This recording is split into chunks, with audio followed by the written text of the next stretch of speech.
Fala pessoal, bem-vindos a mais um vídeo do Holandês Voador. E hoje eu volto para indicar mais filminhos marotos para você assistir na Netflix nesse final de semana. Então já vai deixando aquele like aqui embaixo, se inscreve no canal e vem comigo. E eu já vou começar com uma loucura aqui, hein? O filme As Vozes, que conta a história do nosso querido Jerry, que é um jovem esquizofrênico que conversa com o cachorro e o gato dele como se nada. Não é da mesma forma que você conversa com seu pet em casa não. Realmente ele troca ideia, faz resenha, pede conselho, briga. Mas acontece que o Jerry gosta de uma gatinha lá do trabalho dele. E acidentalmente, no encontro, ele acaba matando ela, sem querer mesmo. Isso não é spoiler, porque faz parte da trama inicial, faz parte da sinopse. Só que o que é inesperado é o que vai desencadeando ao longo desse filme, ao longo depois dessa coisa aí. E é tudo completamente inusitado, desde a forma em que esse acidente acontece até o que vai rolando depois. Até onde o filme se propõe a chegar. E é um filme do gênero comédia com terror, com uma boa pitada de drama psicológico. Ele mistura muito bem esses elementos, né, de subgênero, de uma maneira que é tão natural que não parece nenhuma distração quando você tá assistindo, sabe? Você não sente que ele forçou uma mudança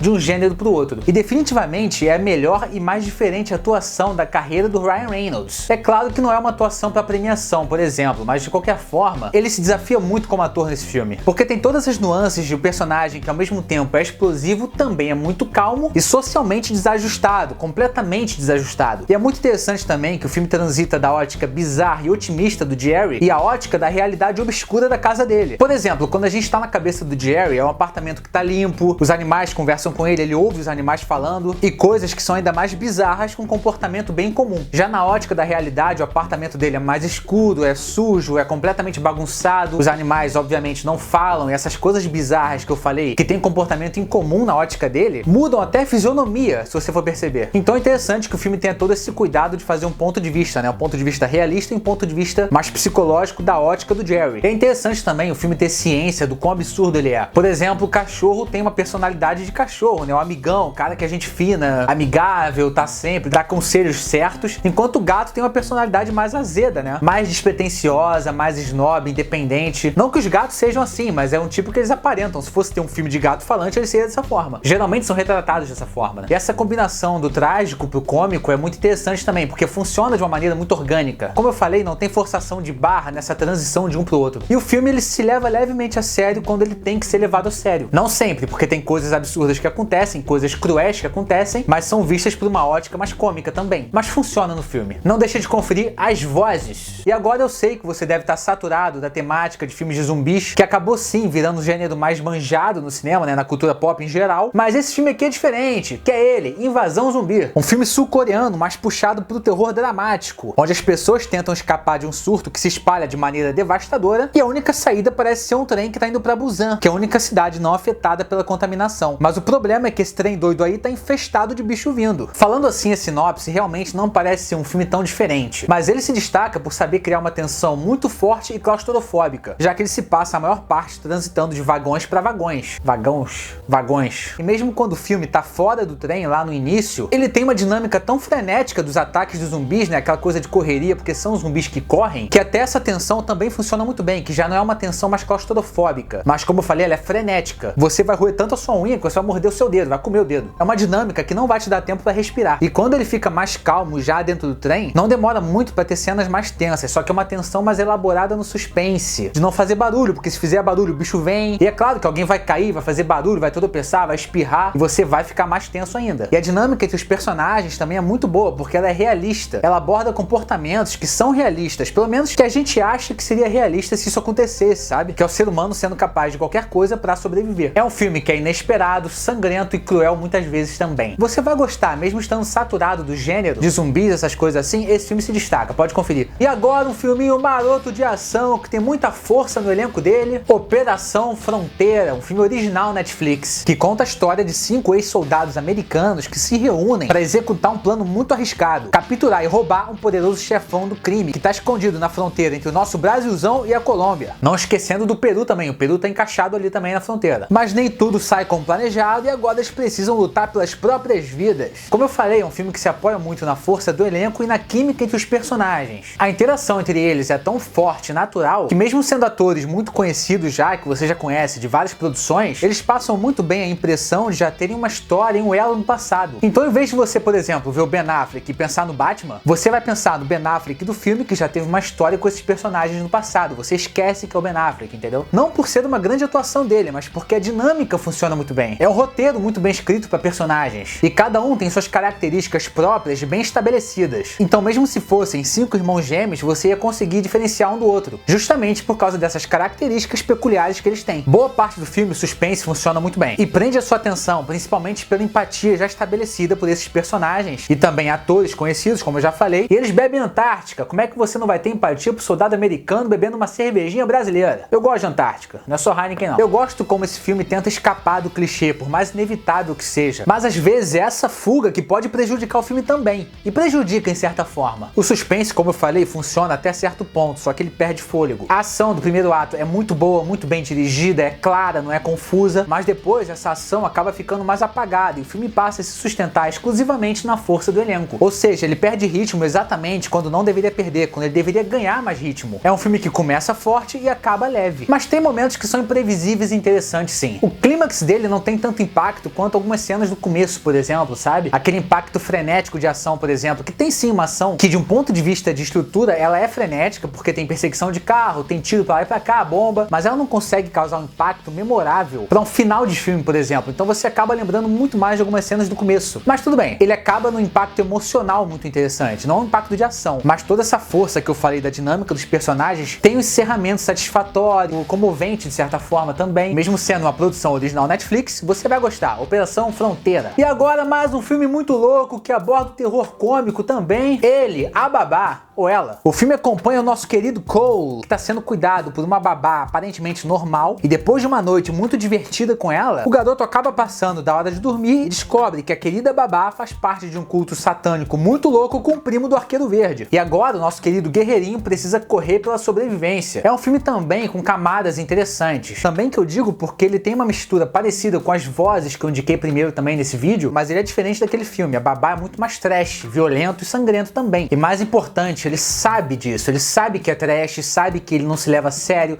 sabe que é absurdo. Primeiro que tem uma química muito boa entre o Cole e a babá no começo do filme, né? O que é importante para estabelecer o relacionamento deles, que ao longo do filme você percebe que é um relacionamento que vai além da caça do gato ao rato. Ele consegue ser mais complexo do que isso, sabe? Porque a gente também acaba se importando com a personagem da babá, por mais que ela seja uma louca satânica, querendo matar todo mundo. E esse elemento cômico que é abordado quando o filme puxa pro absurdo é muito importante para fazer sentido esse absurdo, sabe? O que, por outro lado, não deixa de criar tensão quando o filme tem que ser tenso. Ele é muito pontual nessa dinâmica de gênero, sabe? Por mais que o tenso e o cômico se encontrem, sem se esbarrar muito, sem um tirar a importância do outro. Por mais que ele não caia na armadilha de se levar a sério demais. Como eu falei, o filme tem total noção do absurdo que ele sugere. É um filme com muito sangue e humor até politicamente incorreto, mas que funciona muito bem. A violência combina com esse tipo de humor nesse filme.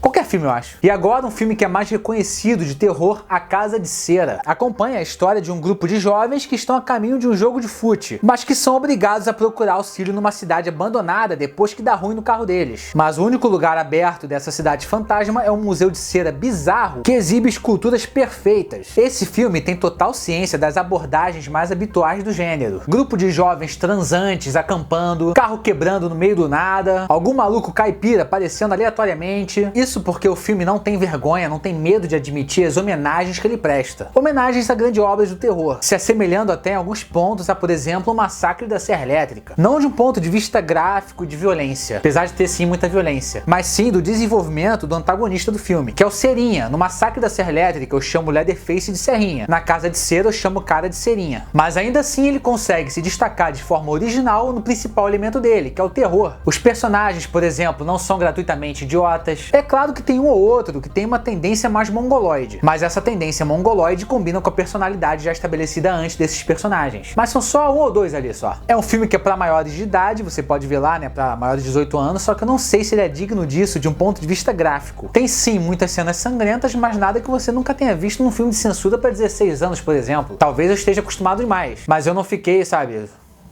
traumatizado. Então, quando um filme aborda questões que são mais costumeiras em filmes de gênero assim, ele tem que se destacar de alguma forma que não necessariamente tem que ser pessoal demais. O que eu quero dizer é que esse filme ele funciona muito bem em momentos mais tensos, mas ele não tem uma assinatura muito pessoal. Mas como entretenimento funciona muito bem. É um filme muito bom de terror. E tem a Alicia Cuthbert. Qualquer filme que tiver Alicia Cuthbert eu vou assistir. Que aliás, depois desse filme ela deveria ter feito mais filmes de terror, porque ela demonstrou muito talento pra isso nesse filme. E tem ela, Paris Hilton. Paris Hilton, num filme de terror. Paris Hilton. Então é isso, pessoal, espero que vocês tenham gostado das dicas marotas de hoje. Não esquece de tirar o print na lista dos filmes aí. Se você gostou do vídeo, deixa um like aqui embaixo, se inscreve no canal para mais vídeos diários e dicas semanais. É isso aí, valeu!